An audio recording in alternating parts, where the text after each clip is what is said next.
కూడా ఆయన political అనలిస్ట్గా join కాబోతున్నారు. సో ఈ అంశంలో మరి ముందుగా మెట్టు సాయి కుమార్ గారితో మాట్లాడదాం. సాయి కుమార్ గారు నమస్తే అండి. నమస్తే. సో ఓవరాల్గా చూస్తే ఇదంతా కూడా మరి జాతీయ కాక్రోచ్ జనతా పార్టీ మొదలుపెట్టిన దాంట్లో కాంగ్రెస్ లీడ్ తీసుకొని యూత్ను అట్రాక్ట్ చేసే కార్యక్రమం తీసుకుందనే చర్చ నడుస్తుంది.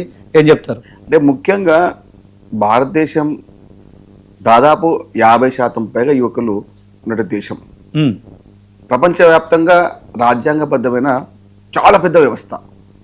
కానీ ఢిల్లీకి వచ్చి ధర్నా చేస్తే మా హక్కులు మేము కాపాడమని అంటే లాఠీలు బుల్లెట్లు చేస్తుంది ఎవరు?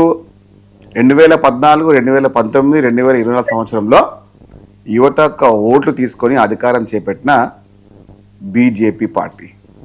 బీజేపీ పార్టీ అంటే మీరు అనుకోగలరు, భారతీయ జనతా పార్టీ కాదు, బ్రిటిష్ జనతా పార్టీ వారే కదా. British Janata party BJP. ఇది మీరు ఒక కొత్త పర్యాయ పదం బీజేపీకి 100% చాలా మంది తెలుసు. ఎందుకంటే వారి యొక్క అంశాలతో పుట్టిన పార్టీ కదండి. ఇప్పుడు కాంగ్రెస్ పార్టీ గాంధీవాయ పార్టీ, స్వతంత్ర భారతదేశం కోసం పార్టీ. మేమేం కోరుతున్నాము? యువత యొక్క ఆకాంక్ష, వారి కోరిక, వారి యొక్క భవిష్యత్తు నిర్మాణం. ఆ నిర్మాణం అంటే ఏంది?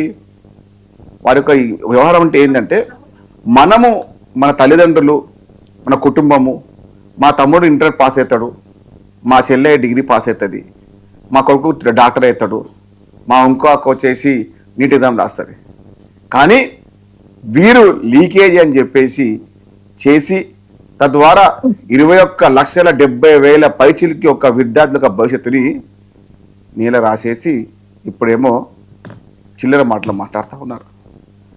యువత యొక్క నిర్మాణానికి మాట్లాడకుండా అరే ఎందుకండి ధర్మేంద్ర ప్రధాన్ని ఎందుకు బర్తరఫ్ చేయరండి? చెప్పండి, ఇందులో ఎవరు భాగం ఉంది? ఇందులో భారత ప్రభుత్వంలో ధర్మేంద్ర ప్రధాన్ ఒక శాఖ మంత్రి. ఆ శాఖలో అయినటువంటి లీకేజ్ పైన మాట్లాడకుండా మోడీ ఏమో ఆయన మోస్తా ఉన్నాడు. ఎందుకు మోచడండి? 21 లక్షల జనాభా యొక్క నిర్మాణం, వారి కుటుంబాల యొక్క బాధ్యత, ఆ తల్లిదండ్రుల యొక్క ఆక్రోశం, ప్రేమ ఎక్కడ ఉండండి? ఓకే రైట్ అంతా అయిపోయింది, లీకేజ్ అయిపోయిన తర్వాత మళ్ళీ మేము పట్టుకున్నాము.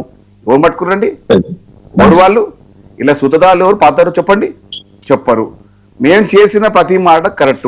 అది సిబిఐకి ఇచ్చారు కదండి సాయి గారు. నేనేమన్నా సిబిఐకి ఇచ్చిర్రు? ఎప్పుడు ఇచ్చిరండి? ఇప్పుడు నాకు ఫస్ట్ నేను రాసిన ఎగ్జామ్ రాశాను. ఆ ఎగ్జామ్ లో నాకు 650 మార్క్స్ వచ్చినాయి. ఇప్పుడు మొన్న ఎగ్జామ్ రాస్తే 150 వచ్చినాయి. ఇందుకు ఎవరండి అది కారణం? అంటే దాదాపు 70% పైనటువంటి ఎగ్జామ్లలో కూడా వారి యొక్క భవిష్యత్తు శూన్యమైపోయింది. దాని ప్రకారంగా కాక్రోచ్ జనతా పార్టీ కానివ్వండి, వారి యొక్క మద్దతు వచ్చిన మాట వాస్తవం. దానికి కూడా ఏం మాట్లాడుతుందండి? విదేశీ శక్తులు. అరే పాకిస్తాన్ పేరు లేకుండా, బంగ్లాదేశ్ పేరు లేకుండా అసలు బీజేపీ పార్టీ ఉంటుందా అసలు? ఇప్పుడు కూడా చిల్లర మాటలు. ఓకే సాయి గారు, ఒకసారి అఖిల్ గారు ఉన్నారు కాక్రోచ్ జనతా పార్టీకి సంబంధించి, ఆయనతో మాట్లాడదాం. అఖిల్ గారు.